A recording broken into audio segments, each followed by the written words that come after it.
સારું. પ્રભુ ઈશ્વરના નામમાં આવેલા સર્વને પ્રેમી સલામ. આપણે હિજકેલના પુસ્તકમાંથી શીખી રહ્યા છીએ અને 25મો અધ્યાય ગઈ વખતે પ્રભુની જાતિની 3 પ્રજા એનો ન્યાય જોઈ ગયા.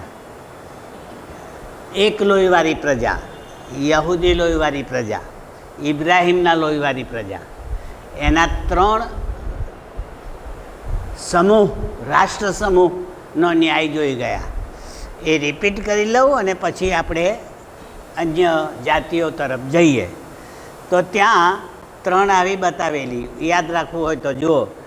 2 લોટની છોકરીઓના વંશ અને એક એસાવનો વંશ. આટલું યાદ રાખવાનું. એસાવ એ અદોમ અને પેલી 2 છોકરીઓ એ મોઆબ અને આમોન. આમ મગજમાં રહે એવું જ છે, ગોખવાની જરૂર નહીં પડે, યાદ રાખીએ. એ બધા ઇબ્રાહિમ સાથે કનેક્ટેડ, એક લોહી, એક બાપનું લોહી. એટલે એને પ્રભુએ પહેલો ન્યાય કર્યો. હવે આપણે જ્યારે ઈસુમાં આવ્યા ને ત્યારે ઈસુએ આપણને એના લોહીથી ખંડી લઈને ઇબ્રાહિમના વારસામાં ગણ્યા. એટલે જો ઇબ્રાહિમનો ન્યાય પહેલો થતો હોય તો આપણો ન્યાય પહેલો થવાનો એ લખી રાખજો. જ્યારે ઈસુ ન્યાય કરવા બેસે ને ત્યારે સૌથી પહેલાં આપણને જ બોલાવશે. મારા કંઈ છે ભાઈ, મારા ગેટા કંઈ છે, મેં બચાવેલા કંઈ છે, મારા પર ભરોસો રાખનારા કંઈ છે, બોલાવો. અને એમનો ન્યાય પહેલો. એ પૂરો ના થાય ત્યાં સુધી અન્ય જાતિઓનો ના થાય. આ મેથડ જૂના કરારમાં પ્રભુએ આપણને સમજાવવા માટે આપી. એટલે હું માનું છું આપણે ખ્રિસ્તીઓ એવું માનતા હોય કે ઈસુ આપણો ન્યાય નહીં કરે તો મગજમાંથી કાઢી નાખજો, મહેરબાની કરીને કાઢી નાખજો. કારણ કે જો ન્યાય ના કરવાના હોત તો આ ઇઝરાયેલીઓનો ના કરત, પણ ઇઝરાયેલીઓનો કર્યો એટલે મારા મગજમાં તો ક્લિયર છે, કોઈ ખ્રિસ્તી છટકી શકવાનો નથી. બધાનો ન્યાય ઈસુના ન્યાય સનાગર થશે. તો પછી પ્રોફિટ કયો આપણને, લાભ કયો? તો લાભ એક કે જે પાપ કર્યા છે એની જે શિક્ષા બાઇબલમાં બતાવી છે, પાપનો મુસારો મરણ, એ આપણને લાગુ પડે નહીં. ન્યાય થાય, જે કંઈક શિક્ષા કરવી હોય તે કરે, પણ પેલી મૃત્યુદંડની શિક્ષા ગઈ. કેમ? કારણ કે મારું બાઇબલ એવું કહે છે કે વધસ્તંભ પર પાપીનો ન્યાય થયો. જે પાપી છે એનો ન્યાય વધસ્તંભ પર થયો. એટલે જે કોઈ પોતાના પાપ ઈસુની આગળ કબૂલ કરે અને પસ્તાવા સહિત પાપનો બોજ ઈસુ પર આપી દે અથવા ઈસુને સોંપી દે તો એની મરણદંડની શિક્ષા જતી રહે. એટલે હું દૈહિક મરણની વાત નથી કરતો, કારણ કે એ તો ખ્રિસ્તે મરે ને અખ્રિસ્તે મરે, બિશપ પણ મરે ને લેમે નહીં મળે, પોપ પણ મળે અને પુરોહિતય મળે. જે માણસ જન્મ લઈને આવ્યો છે એને આ શરીર તો છોડવાનું જ. એટલે જેને આપણે મરણ કહીએ છીએ એ બધાને લાગુ પડ્યું.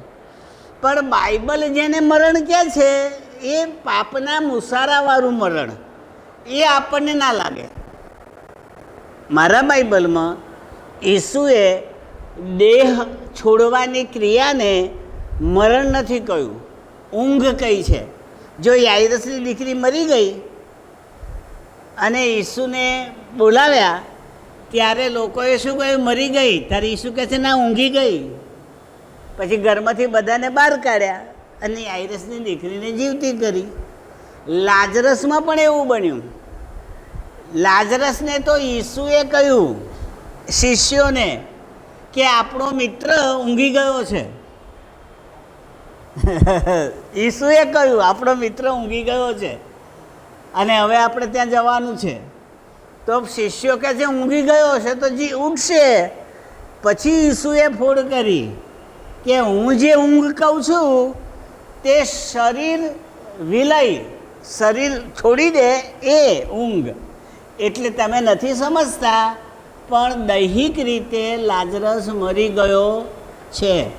ટૂંકમાં ઈસુ આપણા મરણને ઊંઘ કહે છે, પણ અનંતકાળના ન્યાયકાળે જે શિક્ષા થાય એને મરણ કહે છે.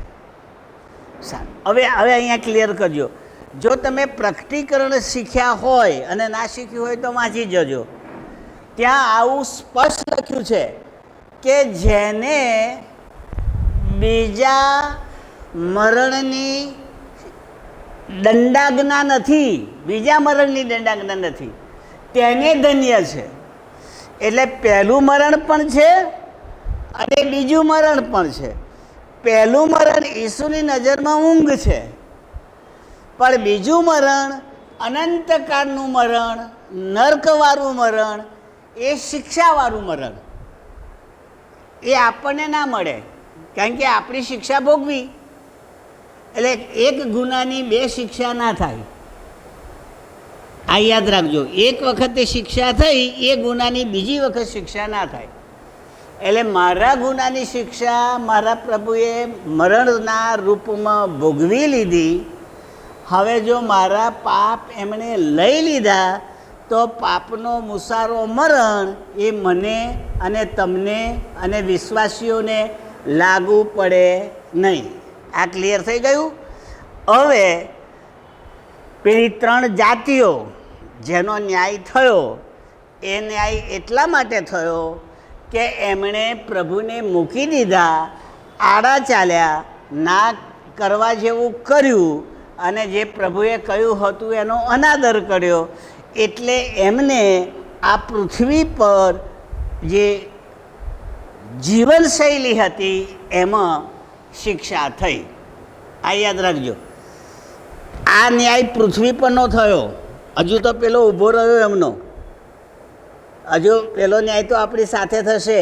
આદમથી માંડીને જગતના અંત સુધીના વિશ્વાસીઓ જે અત્યારે ઊંઘી ગયા છે, ઇબ્રાહિમ પોતે પણ, એ બધાને યહોવાની આગળ, ઈસુના ન્યાયાસન આગળ ઊભું રહેવાનું થશે. ત્યારે આદમથી માંડીને તે ન્યાયકાળ સુધીના બધા વિશ્વાસી લોકો ઊભા રહેશે અને પોતાના કામનો હિસાબ આપશે. આ એકદમ ક્લિયર છે. એટલે આપણી પહેલાં મરી ગયેલા ખ્રિસ્તીઓ પણ અને આપણે જઈશું તો આપણે પણ, અને આપણા પછી જનારા હશે તે પણ. ટૂંકમાં જેટલા પ્રભુના છે એટલાનો ન્યાય પ્રભુ પહેલાં કરી અને પોતાના રાજ્યમાં લઈ લેશે, અને પછી શિક્ષાવાળો ન્યાય થશે, પાપની શિક્ષાવાળો. મને બાઇબલમાંથી તો આટલું મળ્યું છે કે જો હું બાઇબલ પ્રમાણે જીવું ને તો આ પૃથ્વી પર જ્યાં સુધી જીવું ને ત્યાં સુધી મને આશીર્વાદ મળે, કારણ કે હું બાઇબલના પ્રમાણે જીવું છું, હું ઈસુના કહેવા પ્રમાણે જીવું છું, હું દેવને રાજી રાખું છું. એ રાજી રહે તો એનો આશીર્વાદ મને મળે. પણ હું આડો ચાલું અને કોઈ ખોટું કરું અને ના સુધરું તો પ્રભુ રાજી ના રહે. અને પ્રભુ રાજી ના રહે એટલે એનો અર્થ એ નહીં કે મારું સ્વર્ગ જતું રહે, પણ મારો આશીર્વાદ જતો રહે, મારી મિલકત જતી રહે, મારી તંદુરસ્તી જતી રહે, મારી કમાણી જતી રહે, મારી સામાજિક માન સન્માનની ભાવના જતી રહે. અને એ તો અનુભવ થાય છે આપણને. એટલે વાલાભાઈ બહેનો, આને ભેગું ના કરતા. વચન આશીર્વાદ લઈને આવે છે અને ઈસુની કૃપા અનંત જીવન લઈને આવે છે. આ બેને ભેગું ના કરશો. ઈસુની કૃપા વિશ્વાસ વડે આપણને મળે છે, એ અનંત જીવન લઈને આવે છે. પણ આશીર્વાદ દેવ વચન પ્રમાણે આપે છે, આ વચન પ્રમાણે. એટલે સુખી થવું હોય તો વચન પ્રમાણે જીવવાનું, અને અનંત જીવન જોઈતું હોય તો ઈસુ પર ભરોસો રાખવાનો અને અંત સુધી ટકી રહેવાનું. બસ આથી વધારે ખ્રિસ્તી શિક્ષણ છે જ નહીં.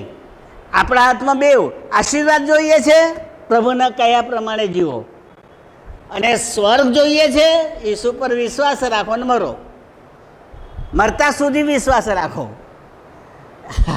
સમજવા જેવું છે.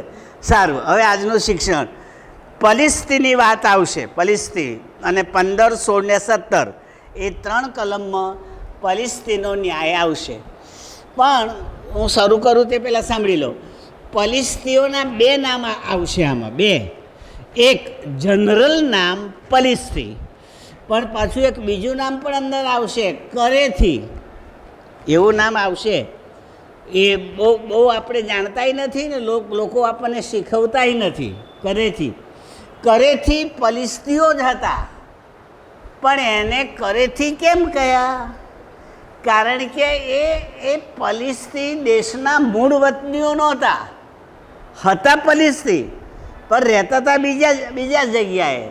ત્યાંથી આવીને આ પલિસ્તી પેલેસ્ટાઈન દેશમાં રહ્યા, એટલે ત્યાં 2 ભેગા થયા. મૂળ વતની પલિસ્તી અને પેલા ટાપુ પરથી આવીને રહ્યા એ હતા પલિસ્તી, પણ એનું નામ પડ્યું કરેથી. કેમ કરેથી પડ્યું? આ ભાગ્ય તમને કોઈ શીખવાડે, બાળકને પૂછજો, એ નહીં કે, કારણ કે આ તો બહારના ઇતિહાસમાંથી મળે છે. આ બાઇબલના ઇતિહાસમાંથી તો મળતું જ નથી. ઇઝરાયેલના પશ્ચિમ કિનારે આવેલા ભૂમધ્ય સમુદ્રની અંદર એક ક્રીટ નામનો ટાપુ હતો, અને આજે છે ક્રીટ. તમારો નકશો જોજો, પાઉલ પણ ત્યાં જાય છે ક્રીટમાં. એ આખો એક મોટો દેશ હતો ક્રીટ. હવે એમાં જે પલિસ્તીઓ રહેતા હતા, એમાં એ ત્યાંથી ક્રીટ ટાપુમાંથી નીકળીને પોતાના વતન પેલેસ્ટાઈનમાં આવીને રહ્યા.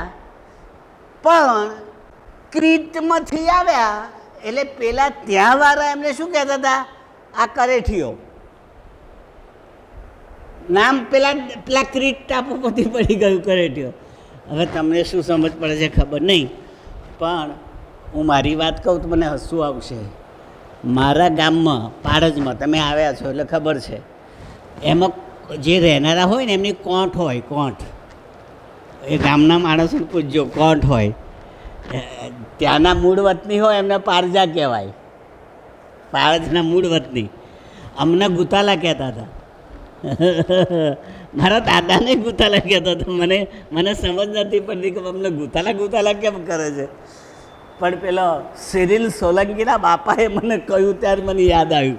અમારા પેલું શું રૂક્ષ્મણીનગરમાં રહેતા હતા, એમણે કહ્યું કે તમને ખબર છે હું ગુતાલો અને તમારા દાદાનું મૂળ વતન ગુતાલ, એ અમારો ગુતાલ છોડીને પાડજમાં ગયા ને એટલે પાડજવાળા તમારા કોંટને શું કહે છે? ગુતાલા. એમણે મને કહ્યું. હા, તો એનો અર્થ શું થયો? જે ગામમાં હું વસ્યો, મારી ઓળખ જે ગામમાંથી આવ્યો એના કારણે પડી. આ એમણે મને શીખવાડ્યું એટલે યાદ આવ્યું, બાકી મને ખબર નહોતી. એ તો મારે મરણ પામ્યા પડે. એમણે મને કહેલું, મારા બાપાની ઉંમરના હતા પણ એમણે કહેલું. એ આધારે હું તમને કહું છું, ક્રીટ ટાપુ પરથી આવ્યા એને આ પલિસ્તીઓ કરેઠી તરીકે ઓળખતા હતા. ખ્યાલ આવી ગયો? હવે વાંચીએ, નહીં તો મગજમાં ગૂંજતા કે આ કંઈથી આવ્યું. ચાલો 15મી કલમ કાઢો, 25મા અધ્યાયની. પ્રભુ યહોવા કહે છે કે પલિસ્તીઓએ મનમાં વેર રાખીને નિરંતરના વેરભાવને લીધે તેનો વિનાશ કરવાને તેના પર વેર વાળ્યું છે. તેના પર એટલે પેલા ઇઝરાયેલીઓ પર. પલિસ્તી લોકો હંમેશા ઇઝરાયેલીઓ સાથે લડતા જ રહ્યા છે ને વેર વાળતા જ રહ્યા છે, એવું અહીં આપણને વાંચવા મળે છે. હવે અત્યારે જે પલિસ્તીઓ ગાઝામાં રહે છે અને એની પર જે ઇઝરાયેલે હુમલો કર્યો છે ને એનું મૂળ શોધી કાઢજો, તો એનું મૂળ તમને હમાસમાં મળશે. હમાસ નામનું જૂથ છે આતંકવાદીઓનું, એણે પહેલો ઇઝરાયેલ પર હુમલો કર્યો, પછી આ શરૂ થયું છે. એમને એમ નહીં, ઇઝરાયેલીઓ હુમલો નથી કર્યો, પણ પેલા હમાસીઓએ હુમલો કર્યો અને ઘણા બધા ઇઝરાયેલીઓને મારી નાખ્યા. એનો બદલો લેવા માટે ઇઝરાયેલીઓ આ છેલ્લા થોડા વર્ષોથી ગાઝા ઉપર બોમ્બ વરસાવી રહ્યા છે અને હેરાન કરી રહ્યા છે. ટૂંકમાં વેર વાળવા ગયા એનું પરિણામ એ ભોગવી રહ્યા છે. અને એ અહીં લખ્યું છે કે હંમેશા ઇઝરાયેલીઓની સામે વેર વાળ્યું છે. 16મી કલમ. એ માટે પ્રભુ યહોવા કહે છે કે જો હું પલિશ્તીઓ પર મારો હાથ લંબાવીને કરેથીઓને નષ્ટ કરીશ. પ્રભુ પલિશ્તીઓ પર હાથ લંબાવશે, પણ એની જોડે જોડે કોણ છે? કરેથીઓ. હમણાં જ મેં તમને આગળ કહ્યું, એનો પણ નાશ કરશે, એને પણ નષ્ટ કરશે ને સમુદ્ર કિનારાના બચેલા ભાગનો વિનાશ કરીશ. હાલેલુયા. હવે સાંભળો, બહુ સરસ આવ્યું. કરેથીઓ આવ્યા ખરા પેલેસ્ટાઈનમાં, પણ રહ્યા કંઈ? દરિયા કિનારે. કારણ કે ટાપુમાંથી આવેલા અને મોટાભાગે માછીમારો હશે. ટાપુ હોય ને, ખેતીવાડી ઓછી હોય, વેપાર ઉદ્યોગ ઓછા હોય, તો માછલા પકડવાનું બહુ ચાલે. એટલે મોટા ભાગના માછીમારનો ધંધો કરનારા પલિશ્તીઓ એ કરેથીઓ હશે. એટલે આવીને પણ દરિયા કિનારે રહ્યા. એટલે મારા પ્રભુએ શું લખ્યું સાંભળો, આ પ્રમાણે કર્યું: સમુદ્ર કિનારાના બચેલા ભાગનોય નાશ કરીશ. તમે આવીને અહીં રહ્યા છો ને, તમને નહીં છોડું. પ્રભુનો ન્યાય પક્ષપાતી ના હોય. જે કોઈ પ્રભુના લોકોને નડે એ બધાનો ન્યાય પ્રભુ કરે, પછી એમાં નાના મોટા જુએ નહીં. પલિશ્તી અને કરેથી ના જુએ, બેવ એમ જાય. આજની વાત કરું છું, આખી દુનિયા, ભાઈ મારા જાણ પ્રમાણે તો ગાઝા માટે દિલસોજી રાખે છે, નથી રાખતા એવું નહીં. આખી દુનિયાના છાપાઓ વાંચી જજો. ભૂખે મરે છે, ખાવાનું નથી મળ્યું, ઘરબાર વગરના થઈ ગયા. એટલે એમના તરફ દિલસોજી છે, પણ કોઈ એમના પક્ષે જતું નથી, સહાયમાં જતું નથી. આ પ્રભુનો ન્યાય, પ્રભુનો ન્યાય. જ્યાં સુધી પ્રભુનો ન્યાય પૂરો ના થાય ને ત્યાં સુધી અરે આપણા ભારતના લોકો પણ અફસોસ વ્યક્ત કરે કે ભાઈ આ ખોટું થઈ રહ્યું છે, પણ મદદ ના કરે. એટલે પ્રભુ જ્યારે ન્યાય કરવા બેસે ત્યારે બીજા કોઈની મદદ કામ આવતી નથી. એ આપણને બાઇબલ શીખવાડે છે. છેલ્લી કલમ 17મી. હું સખત ધમકીઓ સહિત તેમના પર મહામોટું વેર વાળીશ, અને જ્યારે હું મારું વેર તેઓ પર વાળીશ ત્યારે તેઓ જાણશે કે હું યહોવા છું. આ ગઈ વખતે મેં તમને સમજાવેલું કે પ્રભુ વેર વાળે ખરા. અહીં તો લખ્યું પ્રભુ હું વેર વાળીશ. એ જે વેર શબ્દ ટ્રાન્સલેશન થયું છે ને એ બરાબર નથી થયું. ખરેખર તો પ્રભુનો ન્યાય છે, પ્રભુની શિક્ષા છે. વેર કોને કહેવાય? નિર્દોષ ઉપર આપણે વેરઝેર રાખીને સતાવીએ એનું નામ વેર. પણ કોઈ અવળું કરતો હોય અને પોલીસવાળા એને દંડ કરે કે એને શિક્ષા કરે, એ વેરવાળ્યું ના કહેવાય. પણ લોકોને તો વેરવાળું જ લાગે ને. હમણાં જુઓ, ઉત્તરાખંડમાં 2 નન ક્રિશ્ચન સાધ્વી 2 છોકરીઓને લઈને દિલ્હી જતા હતા. કેટલાક છોકરાઓએ ત્યાંના છત્તીસગઢના બજરંગદળના ધર્માંતરનો મુદ્દો ઊભો કર્યો અને પેલી છોકરીઓને મારી.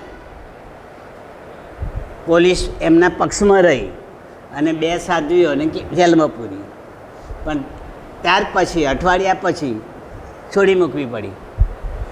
હવે એ જે કામ કર્યું ને એ ન્યાય ના કહેવાય, કારણ કે એ તો નિર્દોષ હતા.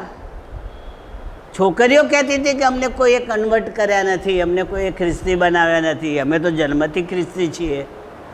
અને સાધ્વીઓ પણ કહેતી હતી કે અમે એમને રોજીરોટી કમાવા માટે શીખવવા માટે લઈ જઈએ છીએ, અમે એને ધર્મ શિક્ષણ માટે નથી લઈ જતા.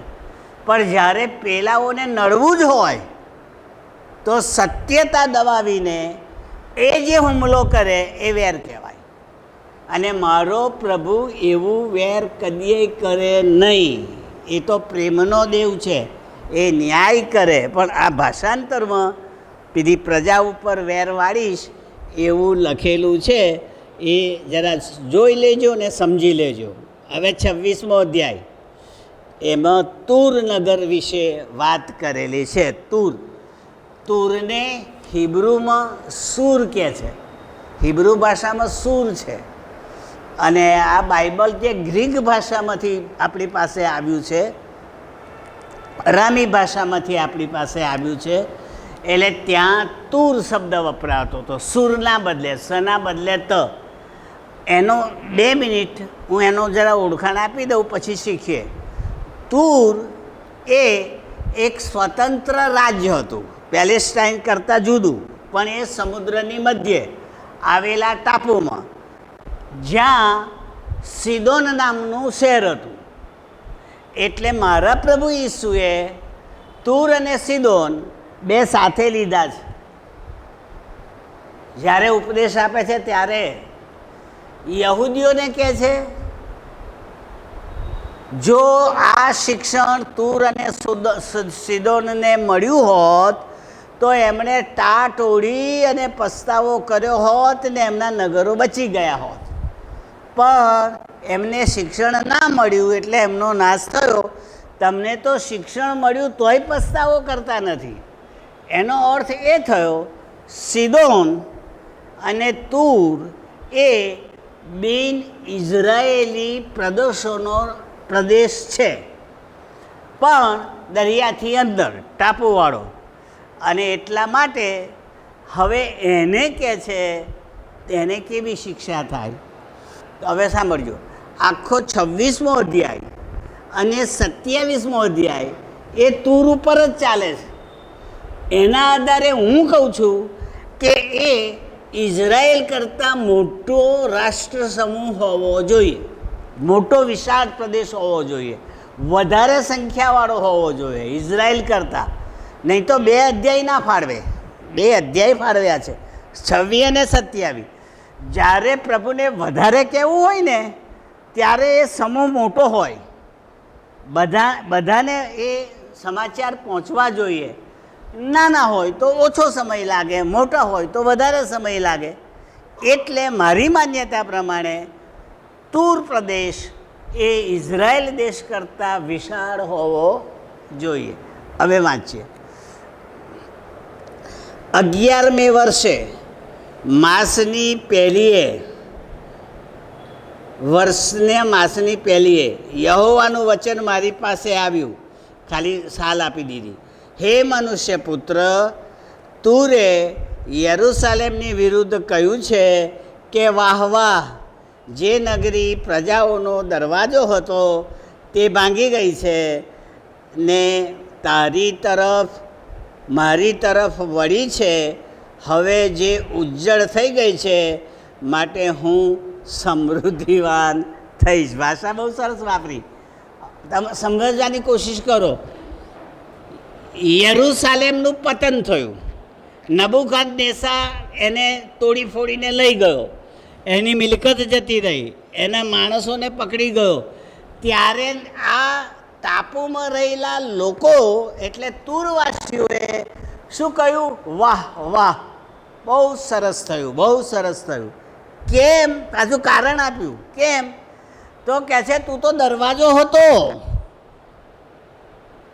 એટલે કે એ બધા રાજ્યોના કમાણીનો મોટો ભાગ યરુસાલેમ થકી ચાલતો હોવો જોઈએ. આપણું મુંબઈ, દિલ્હી કરતાં મુંબઈ આર્થિક રાજધાની ગણાય છે. આર્થિક રાજધાની, પેલું રાજકીય રાજધાની, આર્થિક રાજધાની મુંબઈ ગણાય છે. કેમ? કારણ કે મોટા મોટા ત્યાં વેપારીઓને, મોટા મોટા ઉદ્યોગોને, મોટા મોટા લોકો કમાવા આવ્યા. યરુસાલેમમાં સમૃદ્ધિ રાજાઓના કારણે નહીં, પણ પ્રજાઓના કારણે હતી. પ્રજાઓ સમૃદ્ધ હતી અને એમને લૂંટી ગયા. એટલે હવે દરવાજો ઉઘડ્યો. કોના માટે? તૂર માટે. કોઈ આપણને ઘરમાં ના પેસવા દેતો હોય, બરાબર, અને પોલીસ એને પકડી જાય તો આપણે સારું થયું, હું ઘરમાં તો જઈશ, મને કોઈ રોકશે તો નહીં. એટલે આપણા માટે દરવાજો ઉઘડ્યો, પણ પહેલાંને તો નુકસાન થયું. પ્રભુની પ્રજા લૂંટાઈ જાય અને તૂરવાળા રાજી થાય, એ પ્રભુને ગમતું નથી. એટલે આપણે તૂરવાળા નહીં થવાનું, આ યાદ રાખજો. આપણા લોકો લૂંટાઈ જાય, આપણા લોકો મુશ્કેલીમાં આવે, કદી રાજી થવાનું નહીં, વાહ વાહ કહેવાનું નહીં, પણ પ્રભુની આગળ નમ્ર ભાવે બચાવ માટે વિનંતી કરવાની. તો કહે છે કે એ ઉજ્જડ થઈ ગયું. એટલે પેલો શું કહે છે? માટે હું સમૃદ્ધિવાન થઈશ. આમાં કેવું બે અર્થ છે. તમે શું સમજો? એક લીટી દોરી હોય અને પછી આપણને કોઈ કહે કે આ લીટીને અડક્યા વગર નાની કે મોટી કર. એને અડકવાનું નહીં. તમને પેન આપે, એ લીટીને કશી દખલ નહીં કરવાની, તો એને નાની બનાય કે મોટી બનાય. તો શું કરવું પડે? મારે બીજી લીટી એવી દોરવી પડે જે એના કરતાં મોટી હોય. તો એ નાની થઈ કે નહીં? થઈ ગઈ, કારણ કે મેં મોટી લીટી દોરી, એટલે એને નાની કહેવાય.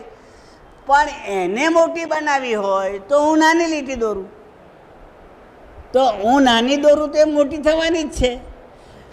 આ પ્રજા માટે પ્રભુએ આ માપ રાખેલું કે તમારે ઇઝરાયેલીઓ કરતાં પૈસાદાર થવું હોય તો તમારી લીટી વધારો.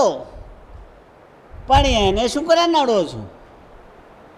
ખ્રિસ્તીઓએ વધારે આશીર્વાદ જોઈતો હોય તો પ્રભુની આજ્ઞાને વધારે આધીન થાવ. પણ જે આધીન થાય છે એને શું કરવા ખેંચો છો? એને કેમ પાડો છો? તમારે મોટા કરવા માટે એને ખાડામાં પાડવાનો? આ લોકો ઊંધું શીખ્યા. એ નગર જ્યારે લૂંટાઈ ગયું ત્યારે આ લોકો કહે છે હાસ, વાહ વાહ, સરસ થયું, ઉજ્જડ થઈ ગયું, હવે અમે પૈસાદાર થઈશું, અમે ધનવાન થઈશું. એમની કમાણી મારી કને આવશે? આ યાદ રાખીએ. ત્રીજી કલમ.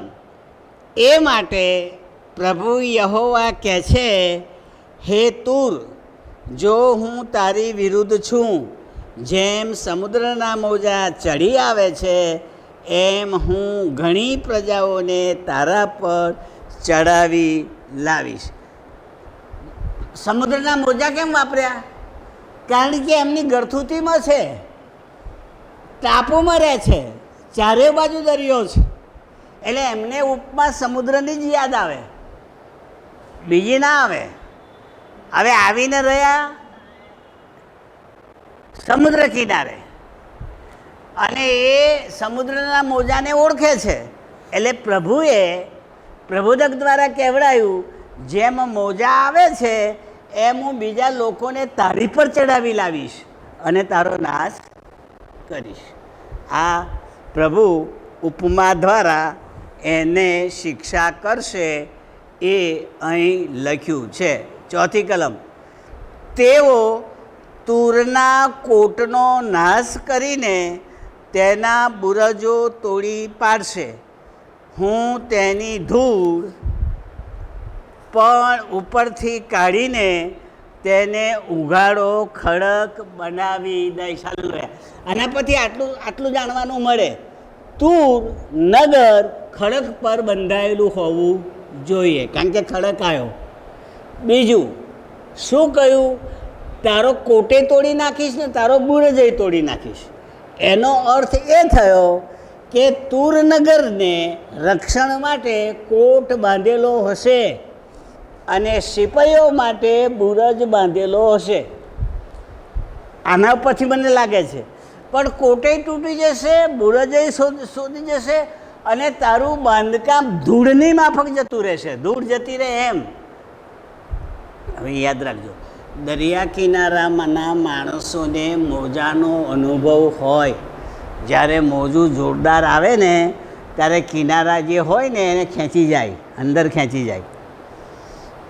ટૂંકમાં તૂરને પ્રભુ ખેંચી જશે, સમુદ્રમાં ડૂબાડી દેશે, નાશ કરશે. અને આ જે અત્યારે અહીં આપણે શીખી રહ્યા છે ને એ ભાષા નિર્ગમનમાં વાપરી છે. ક્યાં? લાલ સમુદ્રમાં. સમુદ્રના મોજાએ એઓને ડૂબાડી દીધા, મિસરીઓને ડૂબાડી દીધા. ત્યાં જે ભાષા વાપરી છે તે ભાષા આ તૂર માટે વાપરી છે. એમને મેં ડૂબાડ્યા એમ તને ડૂબાડી દઈશ. લોકો તને મારી નાખશે અને જીવતા રહ્યા હશે ને દરિયામાં ડૂબાડી દઈશ, એમ એ કહેવા માગે છે. આગળ વાંચીએ 5મી કલમ. તે સમુદ્રમાં જાડો પાથરવાની જગ્યા થશે. હાલેલુયા. જ્યારે બધું તૂટી જાય ને ત્યારે ખડક એકલો રહે, ત્યારે ખડક ઉપર કંઈ અનાજ થાય નહીં, કશું પાકે નહીં.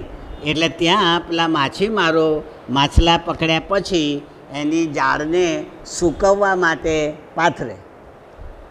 આ વર્ણન વારંવાર આવે છે બાઇબલમાં. જ્યારે જ્યારે સમુદ્ર કિનારાના લોકોનો નાશ થાય છે ત્યારે ત્યારે ઝાડ પાથરવાની વાત આવે જ છે, માછલા પકડવાની ઝાડ. સારું. પ્રભુ યહોવા કહે છે કે હું તે બોલ્યો છું, અન્ય પ્રજાઓ તેને લૂંટી લેશે, બીજા એને લૂંટી જશે. તેની દીકરીઓ જે સીમમાં હશે તેઓ તરવારથી મારી જશે અને જે તેઓ જાણશે કે હું યહોવા છું. અહીંયા છોકરીઓ સીમમાં હશે તે મરણ પામશે, મારી નાખશે. હવે અહીં પેલા જેવું થયું, આગળ શીખી ગયા તેવું, પેલી 2 બહેનો જેવું. એ બહેનો એ 2 પ્રજા હતી, છોકરીઓ નહોતી. એમ અહીં તૂરની પ્રજા જે ખેતરમાં કામ કરતી હતી, આ નગરનો નાશ થયો પણ પેલા જીવતા નહીં રહે. એ ખેતરમાં છે તે પણ મરી જશે, પણ એનું નામ શું આપ્યું? પુત્રીઓ. જે પુત્રી ખેતરમાં હશે, પુત્રી એટલે પ્રજા લો ને, કારણ કે પુત્રીઓ જ ખેતરમાં કામ કરે એવું ના હોય. ખેતરમાં તો બધા કામ કરે. જે માણસો ખેડૂત છે એ પ્રજાને પુત્રી સાથે આ શબ્દ વાપરેલો છે. આ યાદ રાખજો. 7મી કલમ. કેમ કે પ્રભુ યહોવા કહે છે કે જો હું તૂર ઉપર ઉત્તરમાંથી બાબેલપતિ રાજાધિરાજ નબુખાદનેસ્સર રાજાને ઘોડાઓ, રથો, ઘોડેસવારો તથા ઘણા લોકોના જથ્થા સુધા લાવીશ. ઉઘાડું બતાવી દીધું. કંઈથી લાવશે, કોણ લાવશે, કોને બોલાવશે અને કોણ મારશે, બધું બતાવી દીધું. એક ઉત્તર દિશામાંથી બોલાવીશ, પછી કોને? બાબેલના રાજાને બોલાવીશ. કયો રાજા? નબુખાદનેસ્સર રાજા. જો અંદર લખ્યું છે નબુખાદનેસ્સર રાજા. એ કોણ હતો? રાજાઓનો રાજા, રાજાધિરાજ હતો. રાજાધિરાજ, મોટો રાજા. હવે હું તમને કહું છું, આ વાંચ્યા પછી ઇઝરાયેલીઓના બંદીવાસ પછી જ્યારે નબુખાદનેસ્સર રાજાએ બીજો હુમલો કર્યો ત્યારે આ તૂરને માર્યું. પહેલાંમાં નહીં. પહેલાંમાં તો એમણે વાહ વાહ કરી, સારું થયું મર્યા. પણ 3 હુમલા થયા છે નબુખાદનેસર રાજાના, 3, પહેલો, બીજો ને ત્રીજો. ત્રીજામાં મંદિર તૂટ્યું, મંદિર લૂંટ્યું. બીજામાં યરુસાલેમમાં જે રહી ગયું હતું તે સળગાવતા ગયા, આગ સળગાવતા ગયા, અને આ તૂળને પણ લૂંટી લેવામાં આવ્યું. એટલે મારા પ્રભુએ જે કહ્યું તે આપણી નજર આગળ તો પૂરું થયું છે, એ યાદ રાખજો. આગળ વાંચીએ 8મી કલમ. તે તરવારથી તારી પુત્રીઓને સીમમાં મારી નાખશે અને તારી સામે કિલ્લા બાંધશે. કિલ્લા બાંધશે એટલે લડવા માટેના કિલ્લા, યુદ્ધનો વ્યૂહ, ચક્રવ્યૂહ. એને પરાજય કરવા માટે ઘેરો ગાલે ને, ઘેરો, એને કિલ્લો કહે છે. કિલ્લો બાંધશે એટલે તારી સામે લડવા આવશે અને તને સપડાવશે, એમ કહેવા માગે છે.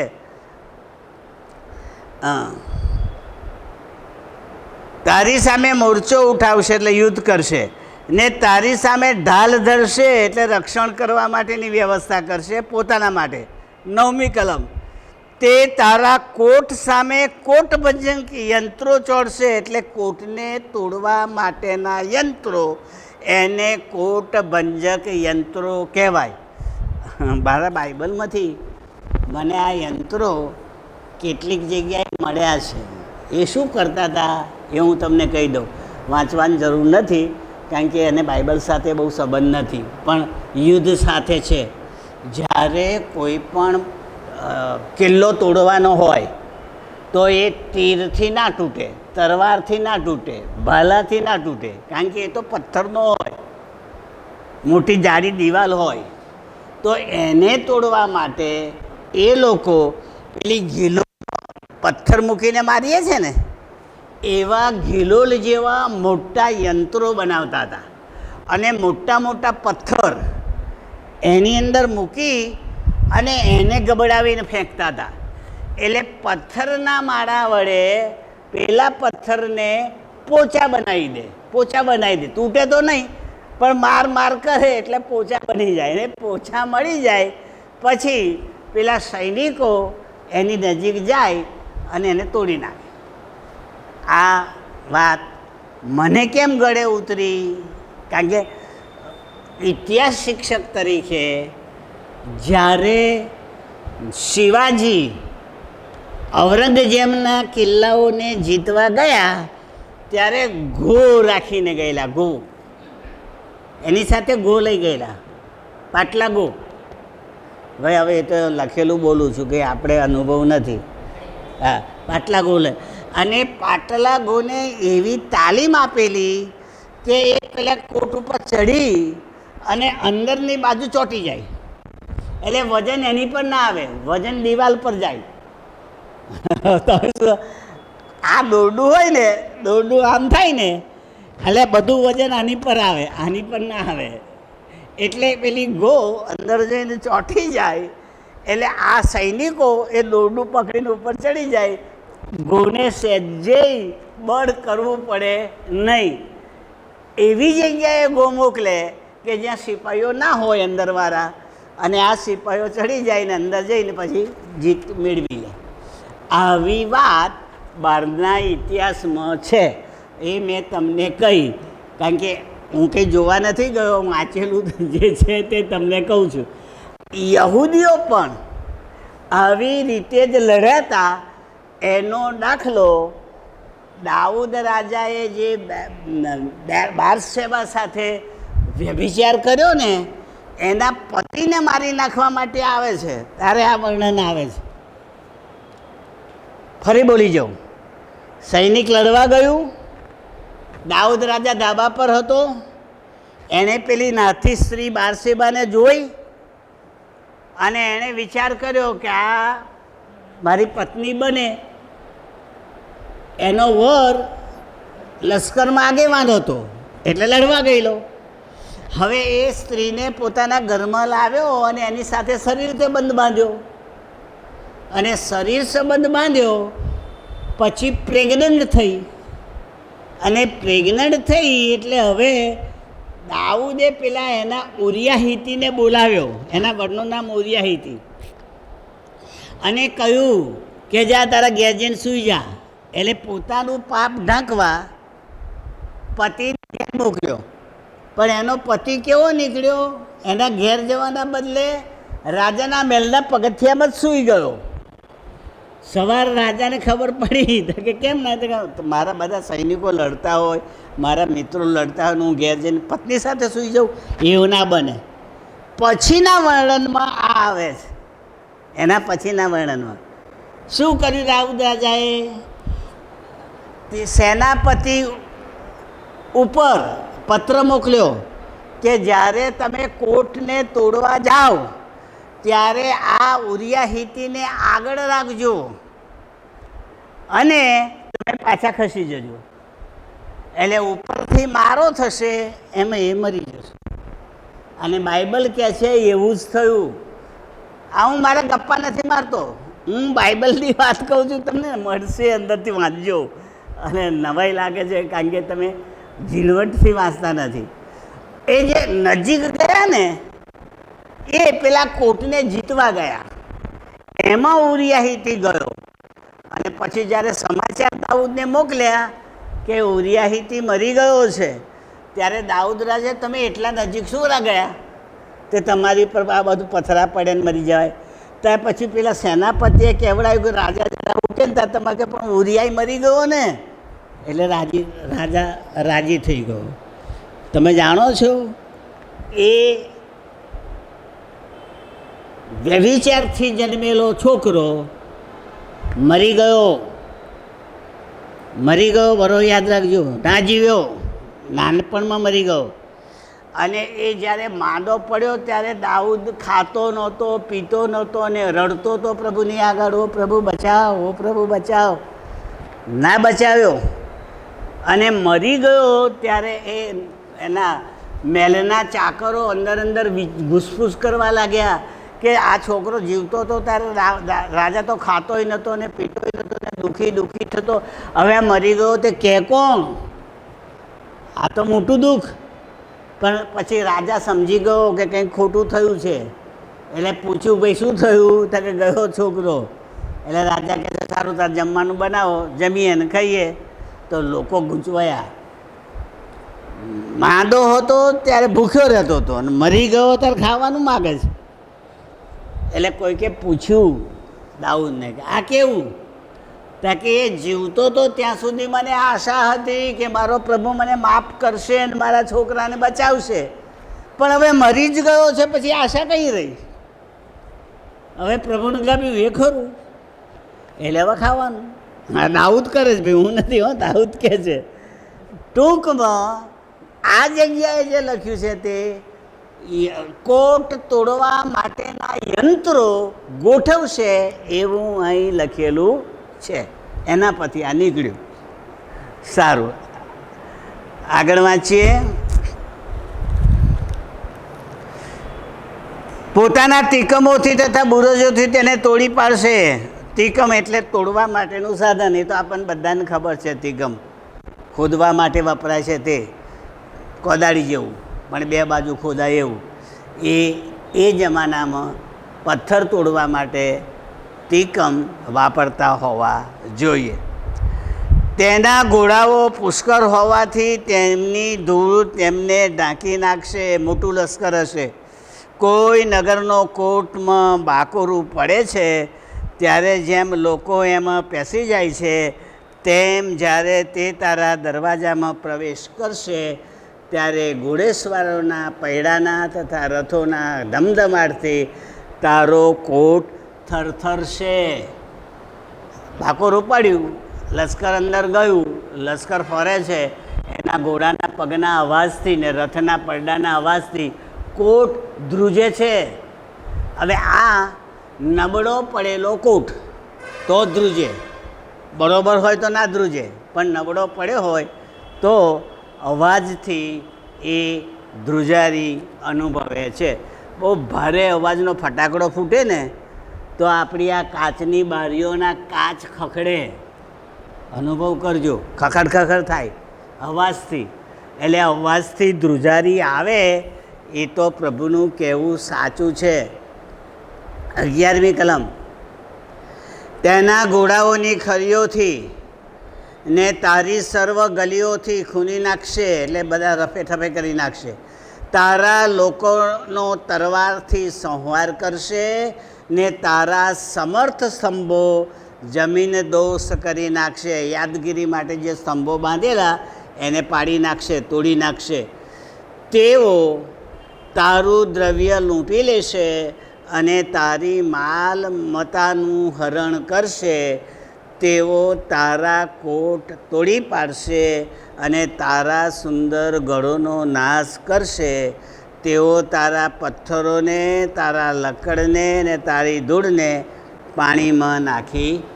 આ નાશનું વર્ણન છે.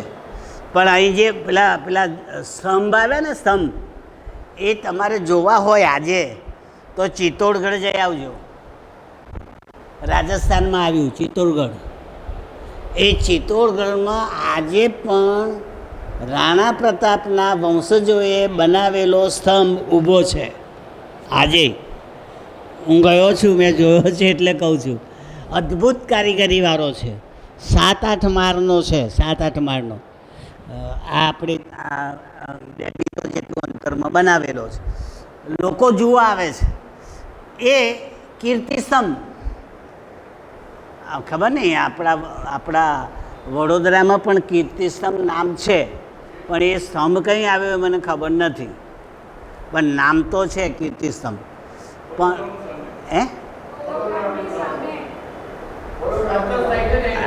હા હા પણ કીર્તિસ્તંભ છે. હા, એ બાગનો મ્યુનિસિપાલિટી બાંધેલો, રાજાએ નહીં. આમાં આવે તે રાજા બાંધે, પોતાના વિજય બતાવવા માટે, પોતાનું નામ રાખવા માટે. એની પર લખેલું હોય રાજાએ વિજય મેળવ્યો, અને એટલા માટે એને કીર્તિસ્તંભ નામ આપો કે પછી ચિત્તોડગઢનો કીર્તિસ્તંભ. ટૂંકમાં બાઇબલ સમજવું હોય તો તુરના રાજાએ બાંધેલો આવો યાદગીરીનો સ્તંભ તૂટી જશે, એને કોઈ યાદ પણ કરશે નહીં. આ યાદ રાખજો. દિલ્હીમાં કુતુબ મિનાર નામનો એક થાંભલો હતો ચણેલો. કુતુબ મિનાર તૂટી ગયો અત્યારે છે, પણ નાનો છે, પૂરેપૂરો નથી, બંધ કરી દીધો છે. હા, જર્જિત થઈ ગયું, બરાબર. એ પણ રાજાએ આ સ્તંભમાં બાંધેલો, આ યાદગીરીના સ્તંભમાં બાંધેલો, મોગલ રાજાએ. એના પરથી આપણને એટલું સાચું મળે છે કે મારા બાઇબલમાં જો રાજાઓ હોય તો આવા એના માન માટે, કીર્તિ માટે બાંધેલા સ્તંભો હોય, પ્રભુ એને પણ પાડી નાખવાની વાત કરે છે. આ યાદ રાખજો. 13મી કલમ.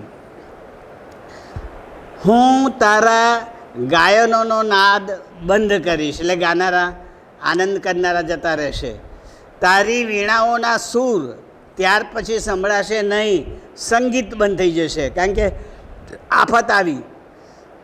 હું તને ઉઘાડો ખરક કરી નાખીશ. અને બીજી વખત આવ્યું, જાડો પાથરવાની જગ્યા થઈ પડશે. બીજી વખત આવ્યું, તું ફરીથી બંધાઈશ નહીં, કેમ કે પ્રભુ યહોવા કહે છે, હું યહોવા બોલ્યો છું. અહીં અટકી જઈએ. તૂટી જાય એનો વાંધો નહીં, બીજા બાંધનારા હોય બાંધે, પણ અહીં તો પ્રભુ કરે છે. એટલે શું કહ્યું? ફરી બંધાશે નહીં. જ્યારે પ્રભુની આફત આવે ત્યારે એમાંથી કોઈ બચાવ રહેતો નથી, જો પ્રભુ ના બચાવે તો. એટલે સારામાં સારો ઉપાય એ છે કે જ્યારે ન્યાયકાળ આવે અને બચવું હોય તો આપણે અત્યારથી પ્રભુનું શરણું લઈ પસ્તાવો કરી અને બચી જવાની કોશિશ કરવી જોઈએ. પ્રભુ આ સમજવાને આપણી સહાય કરો. સમય થયો એટલે આપણે બંધ કરીએ છીએ.